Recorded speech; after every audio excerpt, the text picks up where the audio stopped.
നിങ്ങളുടെ വീട്ടില് വെള്ളം സ്റ്റെയിൻസ് ഉണ്ടാക്കുന്നു, അല്ലെങ്കിൽ മഞ്ഞ കളർ വരുന്നു, അങ്ങനെ പലതരം പ്രോബ്ലംസ് ആയിട്ടാണ് നമ്മളത്തെ ആളുകൾ വരാറുള്ളത്. അപ്പോൾ ഇവിടെ പ്രത്യേകം ശ്രദ്ധിക്കേണ്ട ഒരു കാര്യം, ഇത്തരത്തിലുള്ള എല്ലാ പ്രോബ്ലത്തിനും ഒരു സൊല്യൂഷൻ അല്ല ഉള്ളത്, മൾട്ടിപ്പിൾ സൊല്യൂഷൻസ് ആണ് ഉള്ളത്. നിങ്ങൾക്ക് കാണുമ്പോൾ ഇതെല്ലാം വെസൽസ് എല്ലാം കാണുമ്പോൾ ഒരുപോലെ തോന്നുമെങ്കിലും ഇതിനകത്തുള്ള മീഡിയയുടെ അളവുകളും മീഡിയയുടെ ക്യാരക്ടറും എല്ലാം ഡിഫറെൻ്റ് ആണ് ഓരോ സൊല്യൂഷനും ഉള്ളത്. സോ വെള്ളത്തിൻ്റെ ക്വാളിറ്റി എന്താണെന്ന് അറിയാതെ നിങ്ങൾ ഈ വെസലിനെ കണ്ടുകൊണ്ട് മാത്രം ഒരിക്കലും ഒരു വാട്ടർ സോഫ്റ്റ്നർ വേണമെന്ന് പറഞ്ഞ് റെഡിമെയ്ഡ് ആയിട്ടുള്ള പ്രോഡക്ട്സിലേക്ക് പോവാതിരിക്കുക. കൃത്യമായി ലാബ് അനാലിസിസ് ചെയ്തതിന് ശേഷം മാത്രം ഒരു വാട്ടർ സോഫ്റ്റ്നർ വയ്ക്കുന്നതായിരിക്കും ഏറ്റവും ഉചിതമായിട്ടുള്ള ഒരു തീരുമാനം. മാത്രമല്ല അത് നിങ്ങൾക്ക് വേണ്ട രീതിയിലുള്ള ഔട്ട്പുട്ട് ഉറപ്പിക്കുകയും ചെയ്യാൻ പറ്റും. ഈ ഹാർഡ്നെസ് എല്ലാ കാലത്തും ഒരേപോലെ ഇരിക്കും എന്ന് ഒരു നിർബന്ധവുമില്ല. Depends upon your source water. അതായത് ചിലപ്പോൾ നിങ്ങൾക്ക് മുനിസിപ്പാലിറ്റി സപ്ലൈ ആയിരിക്കാം, അത് അവിടെ നിന്ന് അവർ ബോർവെല്ലിൽ നിന്നിട്ട് അടിച്ച് ഒരു കോമൺ ടാങ്കിലേക്ക് കൊണ്ടുപോയിട്ട് സപ്ലൈ ചെയ്യുന്നതായിരിക്കാം. അത് ഡ്രിങ്കിങ് വാട്ടറിന്റെ ക്വാളിറ്റിയിലേക്ക് വരണമെന്ന് ഒരു നിർബന്ധമില്ല. പല പ്രോജക്റ്റുകളും, ഗവൺമെന്റിലെ പല പ്രോജക്റ്റുകളും അത് ജസ്റ്റ് വെള്ളം നിങ്ങൾക്ക് പ്രൊവൈഡ് ചെയ്യുക എന്നുള്ള ഒരു ഉദ്ദേശം കൊണ്ട് മാത്രം സപ്ലൈ ചെയ്യുന്നതായിരിക്കാം. പക്ഷെ മറ്റ് ചില മേഖലകളിൽ ചില ഡാമുകളിൽ നിന്നുള്ള വെള്ളം എടുത്ത് പ്യൂരിഫൈ ചെയ്ത് പക്ക ഡ്രിങ്കിങ് വാട്ടറാക്കി തരുന്ന പ്രോജക്റ്റുകളുമുണ്ട്. അപ്പോൾ ഈ സോഴ്സ് ഓഫ് വാട്ടർ അറിയാതെ നമുക്ക് കൃത്യമായ ഒരു ഓപ്ഷൻ നിങ്ങൾക്ക് തരാൻ കഴിയില്ല.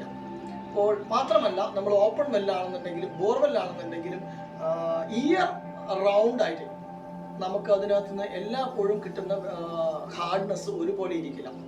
അതുകൊണ്ട് തന്നെ ഏത് സമയത്താണ് വെള്ളം ടെസ്റ്റ് ചെയ്യുന്നത് എന്നുള്ളത് കൂടി ഒരു ഇമ്പോർട്ടൻ്റ് ആയിട്ടുള്ള ഫാക്ടറാണ്. അപ്പോൾ വേനൽക്കാലത്തൊക്കെയാണെങ്കിൽ വെള്ളത്തിൻ്റെ അളവ് വളരെ കുറവാണ്, ബോർവെല്ലിലാണെങ്കിലും ഓപ്പൺ വെല്ലാണെങ്കിലും. അപ്പോൾ അവിടെ ഹാർഡ്നെസ് വളരെ കൂടുതലുണ്ടാകും. അതേ വെള്ളം തന്നെ നിങ്ങളെടുത്ത് മഴക്കാലത്ത് എടുത്ത് ടെസ്റ്റ് ചെയ്യുകയാണെന്നുണ്ടെങ്കിൽ അത്രയൊന്നും ഹാർഡ്നെസ് കാണാൻ ചാൻസ് ഇല്ല. കാരണം എന്താ, റെയിൻ വാട്ടറിൽ ഹാർഡ്നെസ് ഇല്ല. അപ്പോൾ ആ വെള്ളം ഇതിനകത്ത് മിക്സ് ആയി കഴിഞ്ഞാൽ ഹാർഡ്നെസ് കുറവായിരിക്കും കാണാം. But we cannot depend on that lab report. കാരണം എന്താ, മഴക്കാലത്തുള്ള എടുത്തിട്ടുള്ള റിപ്പോർട്ട് വെച്ച് നിങ്ങൾ ഒരു വാട്ടർ സോഫ്റ്റ്നർ ചെയ്ത് കഴിഞ്ഞാൽ വേനൽക്കാലത്ത് ഹാർഡ്നെസ് കൂടുമ്പോൾ again you are going to face a problem. So എപ്പോഴാണ് നിങ്ങൾ ലാബ് റിപ്പോർട്ട് എടുത്തിട്ട് ചെക്ക് ചെയ്തിട്ടുള്ളത് എന്നുള്ളത് കൂടി ഒരു വലിയ ഫാക്ടറാണ്. മറ്റൊരു കാര്യം, ഒരു റീചാർജ് പ്രോസസ്സ് ഉണ്ടെന്ന് നിങ്ങൾക്ക് എല്ലാവർക്കും അറിയാമായിരിക്കും. ഇത് ഒരു ബാറ്ററി പോലെ വർക്ക് ചെയ്യുന്ന ഒരു സിസ്റ്റമാണ്. അതിനകത്തുള്ള റെസിൻസിന്റെ ചാർജിങ് ഡിസ്ചാർജിങ് സൈക്കിൾ വെച്ചിട്ടാണ് ഇത് വർക്ക് ചെയ്തുകൊണ്ടിരിക്കുന്നത്. അപ്പോൾ നിങ്ങൾക്ക് ഏത് പീരീഡിൽ എപ്പോഴൊക്കെ നിങ്ങൾക്ക് മാസത്തിൽ ഒരു തവണയാണോ, മാസത്തിൽ 2 തവണയാണോ, എത്ര പ്രാവശ്യം നിങ്ങൾക്ക് റീചാർജിങ് ഉള്ള ടൈം നിങ്ങൾക്ക് അലോട്ട് ചെയ്യാൻ പറ്റും എന്നുള്ളത് കൂടി അറിഞ്ഞാൽ മാത്രമേ ആ വെസലിന്റെ സൈസ് കൂടാതെ അതിൻ്റെ അകത്ത് കൊടുക്കേണ്ടുന്ന നിറയ്ക്കേണ്ടുന്ന റെസിന്റെ ക്വാണ്ടിറ്റി എല്ലാം കാൽക്കുലേറ്റ് ചെയ്യാൻ പറ്റുള്ളൂ. സോ കൃത്യമായി നിങ്ങൾക്ക് ചിലർ ആഴ്ചയിൽ ഒരിക്കൽ ചെയ്യേണ്ട അവസ്ഥയും ഉണ്ടാവാറുണ്ട്, മാസത്തിൽ ഒരിക്കൽ ചെയ്യേണ്ട അവസ്ഥയും ഉണ്ടാവാറുണ്ട്.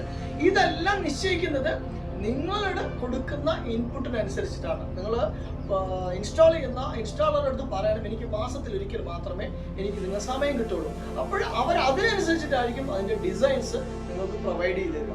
മറക്കരുത്, റീചാർജ് ടൈം കൃത്യമായി നിങ്ങൾ അവരോട് പറഞ്ഞിരിക്കണം. നിങ്ങൾ ഉപയോഗിക്കുന്ന ഡെയിലി വാട്ടർ കൺസപ്ഷൻ അറിയാതെ നമുക്ക് റീചാർജിങ് പീരീഡോ അല്ലെങ്കിൽ അതിനകത്ത് എത്രത്തോളം നമുക്ക് ഹാർഡ്നെസ് കുറച്ച് കൊണ്ടുവരാൻ പറ്റും എന്നതോ നിശ്ചയിക്കാൻ പറ്റില്ല. നിങ്ങൾ ഓവർഹെഡ് ടാങ്ക് നിങ്ങൾ ചിലപ്പോൾ 1000 വെച്ചിട്ടുണ്ടാവും, 2000 വെച്ചിട്ടുണ്ടാവും. പക്ഷെ നിങ്ങൾ എത്ര പ്രാവശ്യം അത് നിറയ്ക്കുന്നു, എത്ര പ്രാവശ്യം പമ്പ് ചെയ്യുന്നു, എസ്പെഷ്യലി ഇപ്പോഴെല്ലാം ഓട്ടോമാറ്റിക് ആയിട്ടാണ് നിറയും എല്ലാം ചെയ്യുന്നത്. അതുകൊണ്ട് തന്നെയാണ് നിങ്ങൾ ഒരു ദിവസം ഏകദേശം എത്ര വെള്ളം ഉപയോഗിക്കുന്നു എന്നുള്ളത് കൂടി വളരെ കൃത്യമായിട്ട് അറിഞ്ഞിട്ടില്ലെങ്കിലും ഏകദേശം ഒരു അളവെങ്കിലും നിങ്ങൾക്ക് ഉണ്ടായിരിക്കണം. ഒരു വാട്ടർ സോഫ്റ്റ്നർ വർക്ക് ചെയ്യുന്നത് അതിൻ്റെ അകത്ത് നിറച്ചിട്ടുള്ള റെസിനിലൂടെ നമ്മളുടെ കണ്ടാമിനേറ്റഡ് ആയിട്ടുള്ള, അതായത് കാൽസ്യവും മെഗ്നീഷ്യവും അടങ്ങിയിട്ടുള്ള വെള്ളം ആ വെസലിൽ നിറച്ചിട്ടുള്ള റെസിനിൽ ടച്ച് ചെയ്തുകൊണ്ട് അവിടെ ഒരു കെമിക്കൽ പ്രോസസ്സ് നടന്നതിന് ശേഷമാണ് ഔട്ട്പുട്ട് നമുക്ക് ലഭിക്കുന്നത്. അപ്പോൾ ഇവിടെ വളരെ ശ്രദ്ധിക്കേണ്ട ഒരു കാര്യം എന്താണെന്ന് വെച്ച് കഴിഞ്ഞാൽ, ഈ പ്രോസസ്സിങ്ങിനുള്ള ടൈം ഓരോ റെസിൻ മാനുഫാക്ചറേഴ്സും പറഞ്ഞിട്ടുണ്ട്. അത് ഇത്ര സെക്കൻഡ് അല്ലെങ്കിൽ ഇത്ര മിനിറ്റ് അതിനകത്ത് ടച്ച് ചെയ്ത് നിന്ന് കഴിഞ്ഞാൽ മാത്രമേ ആ റീപ്ലേസ്മെന്റ്, അതായത് കാൽസ്യത്തിന്റെ മെഗ്നീഷ്യത്തിന്റെ അയോൺസ് മാറ്റി സോഡിയം അയോൺസ് റീപ്ലേസ് ചെയ്യുന്ന ആ ഒരു പ്രോസസ് നടക്കാൻ ഒരു പെർട്ടിക്കുലർ ടൈം ആവശ്യമാണ്. അത് നടക്കണമെന്നുണ്ടെങ്കിൽ നിങ്ങൾ കൊടുക്കുന്ന ഫീഡ് ചെയ്യുന്നുള്ള വെള്ളം നിങ്ങളുടെ പമ്പിൽ നിന്നിട്ട്, നിങ്ങളുടെ കിണറ്റിൽ നിന്നിട്ട് പമ്പ് ചെയ്ത് വെസലിലൂടെ ഈ വെള്ളം പാസ് ചെയ്ത് മുകളിലേക്ക് പോകുന്നു നമ്മുടെ ടാങ്കിലേക്ക്. അപ്പോൾ ആ വെള്ളം വളരെ വേഗത്തിൽ കടന്നു പോവുകയാണെങ്കിൽ ആ പ്രോസസ്സിംഗ് ടൈം അവിടെ കിട്ടില്ല. That's why flow rate is very important.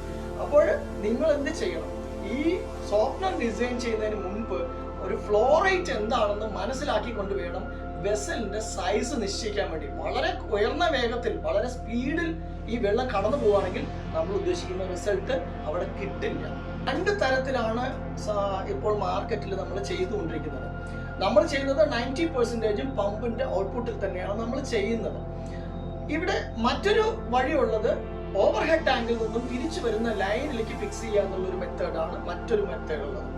പക്ഷെ ഇതിന് അത് സാധ്യമാണോ എന്ന് അറിയണമെന്നുണ്ടെങ്കിൽ നിങ്ങളുടെ പ്ലംബിംഗ് സ്ട്രക്ചർ അറിയേണ്ടതുണ്ട്. കാരണം പല വീടുകളിലും 2ാമത്തെ 3ാമത്തെ നിലകളൊക്കെയുള്ള വീടുകളിൽ മുകളിൽ നിന്ന് താഴേക്ക് കൊണ്ടുവന്നിട്ടുള്ള പൈപ്പ് ലൈനിൽ ടീ ഇട്ടുകൊണ്ട് അവിടെ നിന്ന് തന്നെ ഡിവൈഡ് ചെയ്ത് എല്ലാ ഫ്ലോറുകളിലേക്കും സെപ്പറേറ്റ് ചെയ്ത് പോയിട്ടുണ്ടാവും.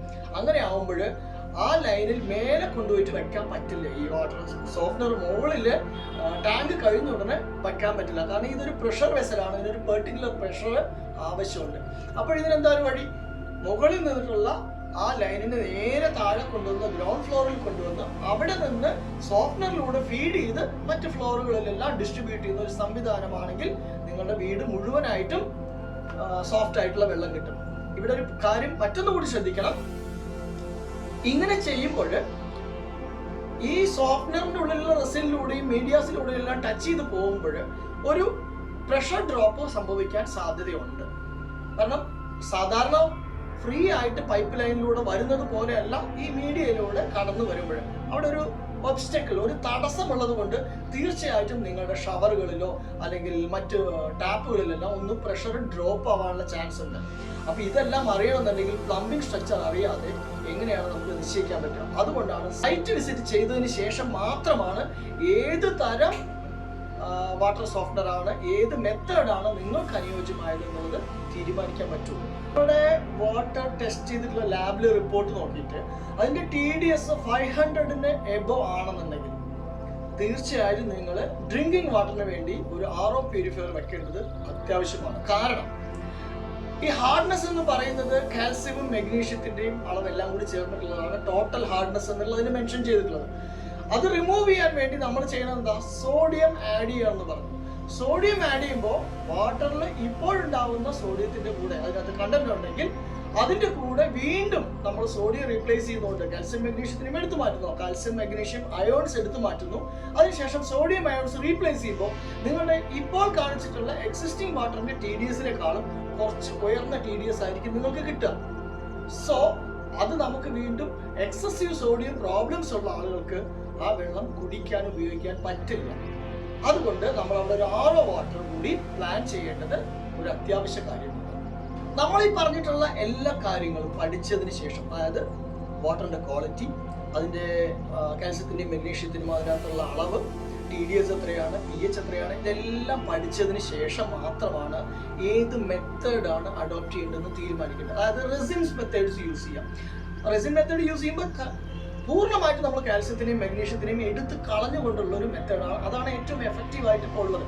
പക്ഷെ ചില സമയത്ത് ചില സ്ഥലങ്ങളിൽ ഇത് നമുക്ക് പ്രായോഗികമാവാൻ ചാൻസ് ഇല്ല. കാരണം അത് വളരെ ബഡ്ജറ്റ് ഫ്രണ്ട്ലി ആകുന്ന ഒരു മെത്തേഡ് അല്ലേ. പിന്നെയുള്ള മറ്റു മെത്തേഡുകൾ എന്ന് പറഞ്ഞാൽ മോളിക്യുലർ സ്ട്രക്ചർ ബ്രേക്ക് ചെയ്തുകൊണ്ട് നിങ്ങൾക്ക് ആ പൗഡർ അവിടെ ഫോർമേഷൻ ഉണ്ടാവും, പക്ഷെ അത് സ്റ്റിക്ക് ഓൺ ചെയ്യില്ല. അത്തരത്തിലുള്ള മെത്തേഡുകൾ ഇലക്ട്രിക്കലിയും മാഗ്നറ്റിക്കലി എല്ലാം ബ്രേക്ക് ചെയ്യുന്ന മറ്റു പല മെത്തേഡ്സും ഉണ്ട്. അപ്പൊ ഇത് ഏത് മെത്തേഡാണ് എന്ന് അറിയണമെന്നുണ്ടെങ്കിൽ നിങ്ങൾ വാട്ടർ സോഫ്റ്റ്വെയർ ഫിക്സ് ചെയ്യാൻ ഉദ്ദേശിക്കുന്നതിന് മുൻപ് ഇതിന്റെ ബഡ്ജറ്റ് നിങ്ങൾക്ക് ഏത് ലെവൽ വരെ പോകാം എന്നുള്ളത് കൂടി ഒരു വലിയ ഫാക്ടറാണ് ഇതിനകത്ത്. ഇത്രയും നേരം പറഞ്ഞിട്ടുള്ള കാര്യങ്ങളെ വെച്ചുകൊണ്ട് ഒരു വാട്ടർ സോഫ്റ്റ്വെയർ എങ്ങനെയാണ് വർക്ക് ചെയ്യുന്നത്, എന്തൊക്കെ കാര്യങ്ങളാണ് ശ്രദ്ധിക്കേണ്ടത് എന്നുള്ള കാര്യങ്ങളൊക്കെ നിങ്ങൾക്ക് മനസ്സിലായി എന്ന് കരുതുന്നു. ഇനി എൻ്റെ സൈഡിൽ നിന്നിട്ട് ഒരു ഹംബിൾ റിക്വസ്റ്റ്, നമ്മൾ വാട്ടർ ട്രീറ്റ്മെന്റിനെ കുറിച്ചിട്ടും വാട്ടർ പ്യൂരിഫയറുകളെ കുറിച്ചിട്ടും സോഫ്റ്റ്വെയർ, അയൺ റിമൂവറിനെ കുറിച്ചിട്ടും എല്ലാം ധാരാളം വീഡിയോകൾ നമ്മൾ മുൻപ് ചെയ്തിട്ടുണ്ട്. നിങ്ങൾക്ക് എന്താണ് കൂടുതലായിട്ട് ഇതിൽ നിന്നും അറിയേണ്ടത്? ഇപ്പോൾ കാണുമ്പോൾ ഒരു വീഡിയോ കാണുമ്പോൾ നിങ്ങൾക്ക് പല സംശയങ്ങളും ഉണ്ടാകാൻ ചാൻസ് ഉണ്ട്. അത് നിങ്ങൾ കമന്റ് ബോക്സിൽ ഇടുകയാണെന്നുണ്ടെങ്കിൽ മറ്റൊരു വീഡിയോയിൽ, അടുത്ത വീഡിയോ ചെയ്യുമ്പോൾ ആ അറിയേണ്ട കാര്യങ്ങൾ കൂടി എനിക്ക് ഇൻക്ലൂഡ് ചെയ്യാനും നമുക്ക് ഒരുമിച്ച് കൂടുതൽ കാര്യങ്ങൾ പഠിക്കാനും പറ്റും. അപ്പോൾ മറക്കാതെ നിങ്ങൾക്ക് എന്ത് കാര്യങ്ങൾ ചോദിക്കാനുണ്ടെങ്കിലും കമന്റ് ബോക്സിൽ ഇടുക.